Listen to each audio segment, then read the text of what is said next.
अब मैं किसी भी सूरज को नहीं डूबने दूंगा। आप इतनी तैयारी करो कि 2023 में फिर से आपको अविश्वास प्रस्ताव लाने का मौका मिले। अहंकार का परिणाम है 400 से 40 हो गए और सेवा भाव का परिणाम है कि 2 से यहां आकर के बैठ गए। तो आप कहां से कहां पहुंच गए। अरे मिलावटी दुनिया में जीना पड़ रहा है। और मैं देशवासियों को विश्वास दिलाता हूं। और मैंने 2018 में अविश्वास के प्रस्ताव के समय भी 2018 में अविश्वास के प्रस्ताव के बाद मैंने देखा कि मेरी आवाज, मेरा गला घोंटने का भरपूर प्रयास किया गया।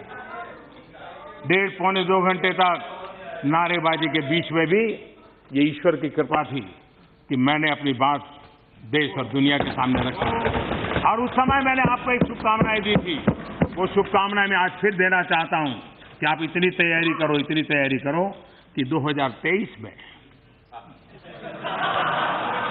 फिर से आपको अविश्वास प्रस्ताव लाने का मौका मिले। और अहंकार की बात है, ये समर्पण भाव है। अहंकार का परिणाम है 400 से 40 हो गए। अहंकार का परिणाम है 400 से 40 हो गए और सेवा भाव का परिणाम है कि 2 से यहां आकर के बैठ गए। 2 से निकल करके आके बैठ गए। आप कहां से कहां पहुंच गए। अरे मिलावटी दुनिया में जीना पड़ रहा है। आप कोई लंबी बात करोगे तो शोभा नहीं देगी। और इसलिए आने वाले दिनों में जो लोग कहते हैं कि देश आगे बढ़ा आगे बता रहे थे, मैं जरा कहता हूं, खड़गे जी सीनियर व्यक्ति हैं, जरा उनके अभ्यास के लिए अगर हो सके तो 47 में जो देश आजाद हुए उन्होंने 2014 तक क्या प्रगति की और 47 में आजाद हुए हिंदुस्तान ने क्या प्रगति की, ये लेखा जोखा लोगे तो पता चलेगा कि हर डगर पर आपकी विफलताएं नजर आएगी। दुनिया के देशों ने इसी कालखंड में विश्व की सबसे बड़ी शक्तिशाली विविधताओं को पार किया है। हमारे पास संभावनाएं थी, आपकी गति में दम नहीं था, आपकी नीति नहीं थी, आपके पास विजन नहीं था। और इसी के कारण 5-15 संस्थाओं का नाम देकर के आप जीत गाते रहते हो। अगर उसी गति को चलते देश को समस्याओं से आपने मुक्त किया होता, अरे किसान को पानी पहुंचा दिया होता, आपने लोगों को घर बिजली पहुंचा दी होती।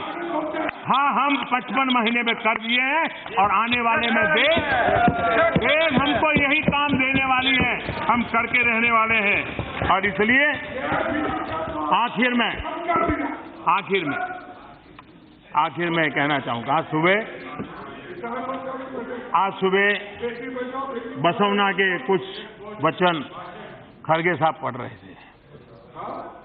बसवना के वचन पढ़ रहे थे खड़गे साहब। लेकिन खड़गे साहब, आप तो कर्नाटक के हैं, इतने साल के बाद क्यों पढ़ा? ये अगर 25-30 साल पहले पढ़ा होता तो जो बुरे रास्ते पर आप लोग चले गए नहीं जाते, गलत काम पर चले गए नहीं जाते। आपको ये बसवना के वचन, और मैं चाहूंगा हर कांग्रेसी के घर में बसवना का ये जो वचन आप पढ़ा ना, उसको टिंगा के रखिए।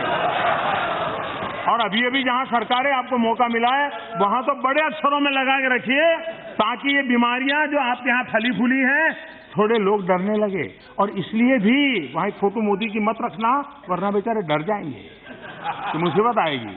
और इसलिए माननीय अध्यक्ष महोदय, जी हाँ, आप चिंता मत कीजिए, देश को लूटने वालों को मोदी डरा के रहेगा। देश ने मुझे इसी काम के लिए बिठाया है। जिन्होंने देश को लूटा है, जिन्होंने देश को तबाह किया है, उनको डरना ही होगा।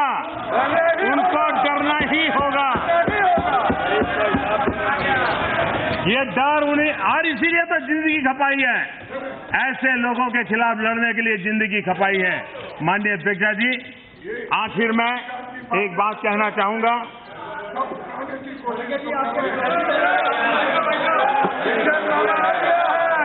बिल्कुल इस देश में चोर लुटेरे बदमाशों का डर खत्म हो गया था, उसी के कारण देश बर्बाद हुआ है।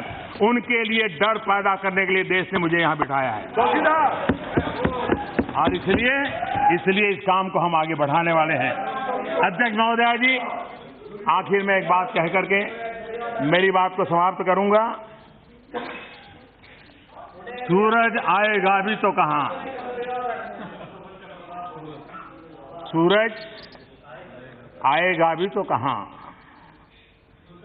उसे यहीं रहना होगा। यहीं हमारी सांसों में, हमारी रगों में, हमारे संकल्पों में, हमारे रथ-जंगों में।